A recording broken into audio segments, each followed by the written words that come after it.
Welcome back. आज मैं एक और इम्पॉर्टेंट टॉपिक के साथ हाज़िर हुआ हूँ। जो मेरा टॉपिक है super bug infections. Super bug infection जो है वर्ल्ड वाइज इसका जो है एंटीबायोटिक रेजिस्टेंस होने की वजह से ये इन्फेक्शन हो रहा है, जिसके अभी पाकिस्तान में भी कुछ केसेस रिसेंटली रिपोर्ट हुए हैं। तो हम इस वीडियो में देखेंगे कि सुपर बग्स जो है वो क्या है, उसके कौन से एग्जांपल्स हैं, उसकी जो है सिम्टम्स कौन सी हैं, उसकी प्रिवेंशन कैसे की जाए, या कौन लोग हैं जो सुपर बग्स के रिस्क पे हैं, या सुपर बग्स जो है इन्फेक्शन हो जाए तो उसके लिए कौन सी डायग्नोस्टिक टेस्ट करवानी चाहिए, और सुपर बग को हम जो हो जाए तो उसको रोकने के लिए कौन सी तदाबीर हम इम्प्लीमेंट कर सकते हैं। तो ये पूरी डिटेल हम इस वीडियो में डिस्कस करेंगे। तो आइए शुरुआत करते हैं what are super bugs. Super bugs क्या है? Super bugs are germs like bacteria and fungi. Mostly जो सुपर बग्स होते हैं वो या बैक्टीरिया होते हैं या फंजाई की किस्म होती है। हार्ट और ट्रीट इन्फेक्शन, वो उनकी जब इन्फेक्शन हो जाता है तो उसकी ट्रीटमेंट जो है वो मुश्किल होती है या इम्पॉसिबल होती है। डेवलप एंटीबायोटिक रेजिस्टेंस, एंटीबायोटिक की रेजिस्टेंस हो जाती है तो जो जर्म्स होते हैं, चाहे वो बैक्टीरिया हो चाहे फंगाई हो, उसकी ट्रीटमेंट जो है वो पॉसिबल नहीं होती। It can leads to life threatening, जिससे पेशेंट की जो लाइफ है, लाइफ थ्रेटनिंग मतलब उसकी पेशेंट की डेथ होने के चांसेस ज़्यादा होते हैं, क्योर होने के चांसेस कम होते हैं। अब देखते हैं कि सुपर बग्स या एंटीबायोटिक जो रेजिस्टेंस होते हैं उसके कौन से एग्जांपल्स हैं जिनकी ट्रीटमेंट रिसेंटली अगर नहीं कल्चर टेस्ट नहीं करवाया जाए तो उसकी ट्रीटमेंट पॉसिबल नहीं होती है। जैसे कि पहले नंबर पे है स्टाफिलोकोकस एरियस। ये बैक्टीरिया की टाइप है जो methicillin resistant staphylococcus aureus penicillin group की एंटीबायोटिक है, जिससे वो रेजिस्टेंट हो चुका है। देन सेकंड नंबर पे बैक्टीरिया है कार्बापिनम रेजिस्टेंस एंटेरोबैक्टीरियल CRE। ये एक बैक्टीरिया की टाइप है जो भी एंटीबायोटिक को रेजिस्टेंट हो चुकी है। देन कैल्पसीला नमूनियाई इकोलाई, ये कुछ एंटीबायोट बैक्टीरियल टाइप्स हैं जो मतलब रेजिस्टेंट हो चुकी हैं एंटीबायोटिक्स को। सीडोमोनास एरेगुनुसा, ये भी एक जो है बैक्टीरियल जर्म्स टाइप की किस्म है।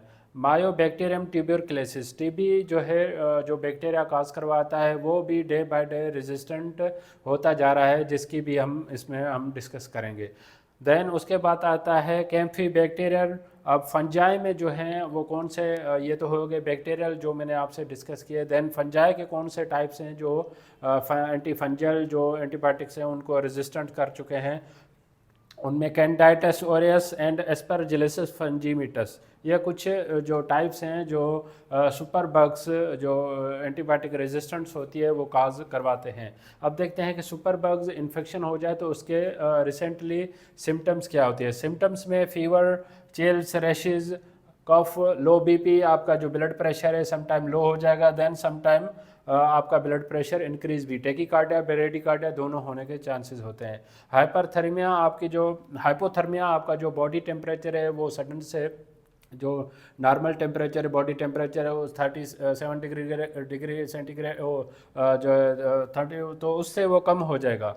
देन अब ये देखते हैं कि जो who is a higher risk, मतलब इसमें देखते हैं कि जो सुपर बग्स हो जाए तो वो कौन से लोग हैं जो सुपर बग्स के होने के चांसेस उनमें होते हैं, जिनमें सेंट्रली वीनस लाइन, जो सेंट्रली विलियम्स लाइन, जो कुछ पेशेंट होते हैं आईसीयू में उनको जो वीनस लाइन इंसर्ट की जाती है बॉडी में, उससे होने के चांसेस ज़्यादा होते हैं। देन ब्रीथिंग ट्यूब इंसर्ट किया जाता है उसके जो ऑपरेशन थिएटर में या उसमें आईसीयू में, तो उसमें भी सुपर बग इन्फेक्शन होने के चांसेस ज़्यादा होते हैं। देन फीडिंग ट्यूब से भी होते हैं।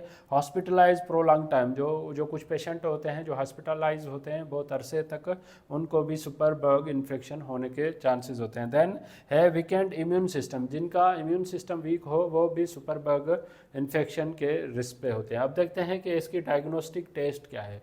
सुपर बग्स के लिए जो डायग्नोस्टिक टेस्ट रिकमेंड की जाती है, ब्लड कल्चर के बगैर जो है आप एंटीबायोटिक का जो है वो यूजेज ना करें।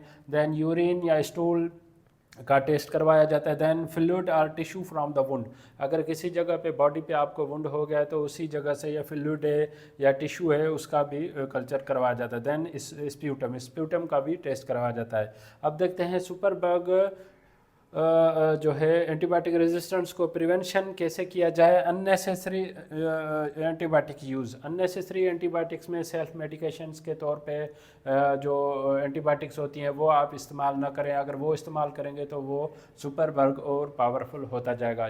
या दूसरी तरफ से ये कह लें कि डॉक्टर ने अगर आपको जितने ड्यूरेशन ऑफ टाइम के लिए एंटीबायोटिक्स प्रिस्क्राइब किया उससे एक्सेसिव यूजेज आप एंटीबायोटिक्स का ना करें।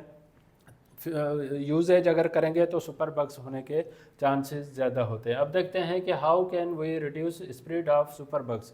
सुपर बग्स जो इन्फेक्शन है उसके और हम जो फैलने को कैसे रोक सकते हैं, उसके लिए कौन सी तदाबीर हम ले सकते हैं। उसमें पहले नंबर पे है वॉशिंग हैंड्स। आप अपने हैंड्स जो हैं आते हैं वो उसको साफ़ कर लें। इन्फेक्टिंग सरफेस एरियाज़ जो हैं उसको आप डिसइंफेक्टिंग कर लें। स्टरलाइज मेडिकेशन डिवाइसेस जो हॉस्पिटल में ऑपरेशन हो रहा होता है उसको आप इक्विपमेंट्स को डिवाइसेस को स्टरलाइज कर लें। Then culture base antibiotic usages आप कल्चर करवा लें। जब जो एंटीबायोटिक जो है सेंसिटिबल हो तो वो जाके उसकी एंटीबायोटिक को यूज़ किया जाए। Do not reuse needles. जो नीडल्स हैं जो हॉस्पिटल में काम कर रहे हैं उसको रीयूज़ ना करें। Then get vaccinated. जितने भी अगर आपको जो हैं वो अपने बच्चे हैं या आप बड़े हो चुके हैं तो आप जो है ना वैक्सीनेटेड रहें ताकि आप सुपर बग इन्फेक्शन से अपने आप को महफूज रख सकते हैं। यह कुछ मालूमात मैंने आपसे शेयर किया है सुपर बग एंटीबायोटिक रेजिस्टेंस की। इस टॉपिक से रिलेटेड अगर आपको कोई क्वेश्चन है तो आप मुझे सवाल पूछ सकते हैं, मैं आपके सवालात का जवाब दूंगा। अगर आपको मेरी वीडियो पसंद आई है तो आप इसको लाइक करें, सब्सक्राइब करें, दूसरों तक शेयर करें ताकि ये अवेयरनेस सब तक पहुँच सके। Thank you for watching daily.